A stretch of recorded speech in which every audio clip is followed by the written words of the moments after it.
മോനെ മഹാരാജ, ഇത് നീ വല്ല സർക്കസ് കമ്പനിക്കാർക്ക് കൊടുക്കും. ആന സൈക്കിൾ ഓട്ടുമ്പോ ബാക്ക്ഗ്രൗണ്ട് മ്യൂസിക് ആയിട്ട് ഉപയോഗിക്കാം.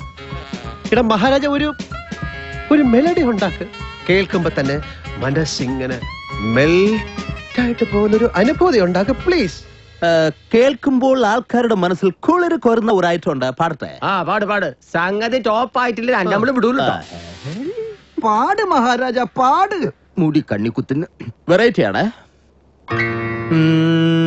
എട്ടി പിടിക്കാം. 8 9 ഏടെങ്കിലും പിടിക്കേ. കിട്ടേ.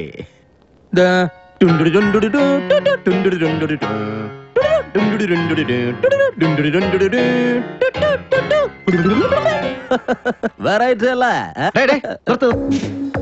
ഈ സൂപ്പർ ഹിറ്റ് ആയെന്ന് ഇവരൊക്കെ പറയണ തമിഴ് പാട്ടുകൾ നീ തന്നെ ഉണ്ടാക്കിയതാണാ? ഉണ്മയെ சொல்ல സത്യം പറടാ, ഇല്ലെന്നിട്ട് തൊണ്ട ഞാൻ കമ്പിപ്പാര. അയ്യോ, എനിക്ക് ചോര തിന്നാൻ പറ്റൂല. അതൊക്കെ ഞാൻ ഇളയരാജ സാറിന്റെ പഴയ പാട്ടുകളിൽ നിന്ന് അടിച്ചു മാറ്റിയതാണ് സാറന്മാര്. എടാ ഗുരുത്വദോഷി, നിനക്കാരാ മഹാരാജ എന്ന് പേരിട്ടത്? അന്റെ അച്ഛനും അമ്മയുടെ പേരാത് അല്ല. അപ്പൊ ഒറിജിനൽ എന്താ? ഷിജു, PP ഷിജു. അത് ശരി. നിന്റെ മുടി ഇങ്ങനെ നീട്ടി വളർത്താൻ ആര് പറഞ്ഞു? അത് നമുക്ക് മനസ്സിലായി. AR റഹ്മാന്റെ സ്റ്റൈൽ പിടിച്ചാണ് അല്ലടാ സുവർ. എന്നെ കണ്ട റഹ്മാൻ സാറിന്റെ ചായ ഉണ്ടെന്ന് എല്ലാരും പറഞ്ഞു. അതെല്ലാം പോട്ടെ, നീ കർണാടക സംഗീതം എത്ര കാലം പഠിച്ചു? ദൈവദോഷം പറയരുത്, ഞാൻ കർണാടകത്തിൽ പോയിട്ടുപോലും ഇല്ല, പിന്നല്ലേ പഠിക്കണത്. പുല്ലേ, നീ ഏതോ TV ചാനലിലെ പാട്ട് പാടൂ ഫ്ലാറ്റ് നേടൂ എന്ന പ്രോഗ്രാമിന്റെ ജഡ്ജല്ലടാ. സാറ് കാണാറുണ്ടോ ഞാൻ ബൾക്കൊക്കെ ചോദിച്ചോണ്ടിരിക്കണത്? ഇപ്പൊ ഞാൻ ചവയില് നിർത്തി. നിന്നെ കൊണ്ട് അതിനെ കൊള്ളാവൂ. നീ 10 12 വയസ്സുള്ള പൈതങ്ങളോട് സംഗതി പോരാ സഞ്ചാരം മോശം എന്നൊക്കെ പറയാറുണ്ടല്ലോ. സ്വരസ്ഥാനത്തിന്റെ കല്ലളയിൽ സ്ഫുടത പോരാ എന്നൊക്കെ താടിക്ക് കയ്യും കൊടുത്ത് നീ ചെരക്കാറുണ്ടല്ലോ. എന്തറിഞ്ഞിട്ടാടാ പന്നി? എനിക്കൊന്നും അറിയില്ല എന്ന് പറഞ്ഞപ്പോ ചാനലിലെ സാറന്മാര് പറഞ്ഞു ഞങ്ങൾക്ക് വേണ്ടത് നിന്നെ പോലൊരു മണ്ടനെയാണെന്ന്. നീ ഏതെങ്കിലും ചാനലില് മാർക്കിടാൻ പോവാടാ.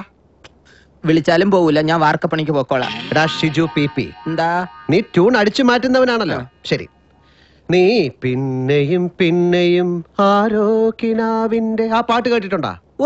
ഏതാ ടെമ്പോ? അത് ഈ ടെമ്പോയിലാണ്, ടാക്സിയിലാണ്. 5-8 മാറ്റ്. ഓ സമീകരണമയ്യപ്പ.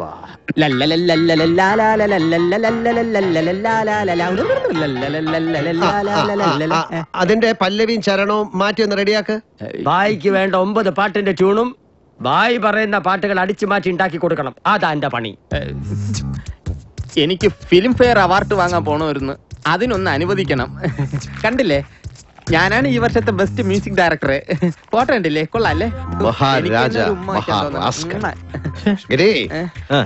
ചലച്ചിത്ര ഗാന ലോകത്തിന് വേണ്ടി നമ്മളൊരു സൽക്കർമ്മം ചെയ്യേണ്ടിയിരിക്കുന്നു.